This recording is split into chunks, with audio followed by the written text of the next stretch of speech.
over the trades on the day for Wednesday, January the 4th, 2023, second trading day of the week. We had one live trade that we took today on EVP-1. You can see that one trade here right at the end of the day, kind of a scratch trade. And so let's look at the live results. Minus 1750 on the 250K portfolio live and minus $10 on the 50K portfolio live. Hypothetical end of day drawdown for all strategies, all stock index portfolio 18 is 14,210. And so we are at a drawdown alert to start trading 1 E-mini per 250K and 2 micros per 50K or 1 micro per 25K. Let's look at the worst case drawdowns. So with this current portfolio through last Friday, the worst case drawdown is 22,487.50. It frequently comes into these levels of drawdown right in here. And so we are starting tomorrow on a Thursday, January the 5th, with the live trading. And this is where we are in the worst case drawdown based on the last 2 days from the videos, the last 2 days. Hypothetical end of day drawdown for all 18 strategies, tracking them. I'm going to go over all the trading system signals here. Let me to show you the trades on the day. And you can see here just how contentious and wild this market is. The constant dip buying continues to come in. Surprised there's not a little more traction by the bulls. The market opened up here yesterday, and you just see 4 days in a row of pretty much sideways price action. I thought the market would, the liquidity would take this market higher. The Fed's balance sheet's only 10% off its $4 trillion run-up. It had a $4 trillion run-up during the pandemic. It's only down about $400 billion. And so the liquidity, there's a lot of liquidity still left in the system. And for the market to continue to be this weak, it's surprising. Today was FOMC minutes as well. And we know that in 2022, FOMC minutes is a terrible day to trade. And so one of the reasons why we want to sit out through this is for the drawdown and for FOMC minutes. And so tomorrow is a good day to start trading based on a drawdown alert. Let's look at the drawdown curve in multi-charts. So this is a closed trade drawdown screenshot, and so it's different than an end of day drawdown. And you see the drawdown level is right here near this 15K level, and it's very frequently comes here. This is over the last, this is since 2021. I set the data to 2021 and took a look at this. And so some of these drawdowns can recover quickly from here, and some of them might continue lower and longer. So this isn't an exact turning point. So don't ever see a drawdown alert as an exact turning point.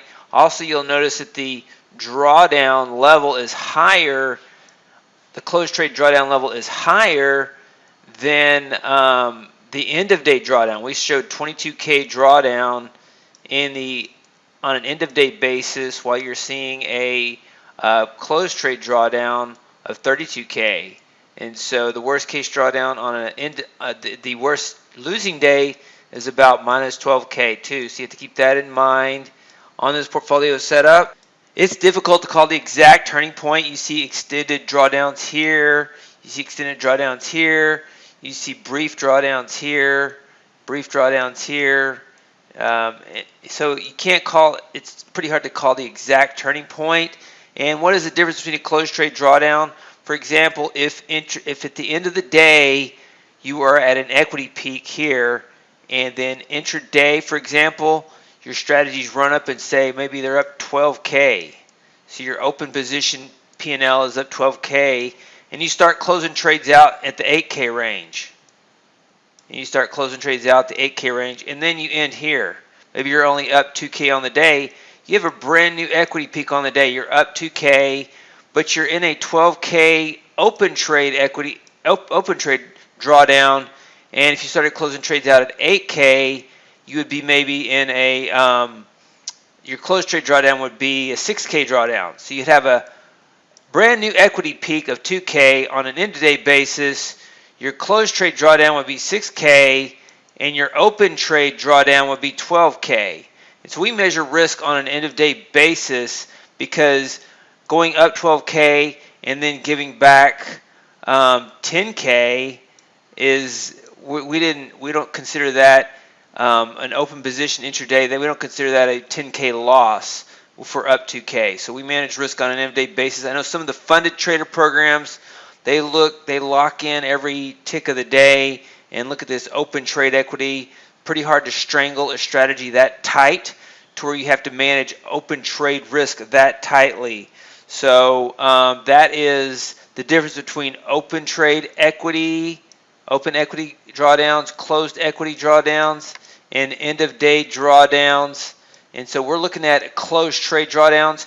And so closed trade drawdowns, those drawdowns can start, you could have a 6K drawdown on a closed trade basis and still be an equity peak on an end-of-day basis. So that is the difference between this equity curve and, say, an end-of-day drawdown equity curve. So extended discussion on that. Let's look at the rest of the trades on the day.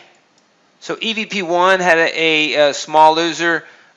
Tick reversal had a small winner, plus 265. Tick pulse had 2 losers.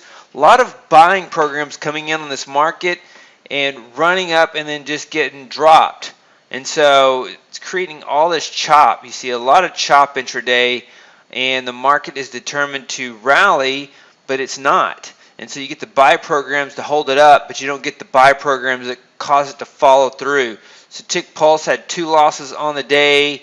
Cobra 3 got in on this buy program, pullback, and then this choppy end of the day, no follow through. And then you see Tick pullback. It had 3 trades yesterday, getting in on buy program, stopped out, getting in on buy program, stopped out, getting in on a buy program, in a day exit, getting in on a buy program, stopped out, getting in on a buy program, barely profitable by the end of the day. And so AT 2020 got short, down on the day, tried to go long yesterday. Viper had 1 winner and 2 losers. Tick count trend had, let's see, 1, 2, 3 losers and 2 winners. Down 725 on the day. Viper 2 for 3. And so just a chop fest. FOMC minutes were terrible days to trade in 2022 and continue so far in 2023. And let's look at the S&P strategies. We have Cobra 3 stopped out on a long trade here. Let's expand that so you can see a little bit better. Tried to get in here on this uptrend. Just a volatile wild market. Tick Fader had a small profit, plus 375 per micro. And so all of these are 1 contract trades except EVP-1. That shows 2 contracts here because it went live. And we're trading 1 contract per 250K and 1 micro per 25K. So we can look at the micro trades. Those are 8 micro trades over here on EVP-1. And so you can see that. So those are the trades on the day for Wednesday, January the 4th, 2023. Drawdown alert to start trading the Stocks Index Portfolio 18 live. Hey, David Bean here. Welcome to Capstone Trading Systems YouTube page. Be sure to subscribe to join our community of algorithmic traders. We are real money traders. We share our winning streaks, we share our losing streaks, as well as market updates, strategies, and coding tips.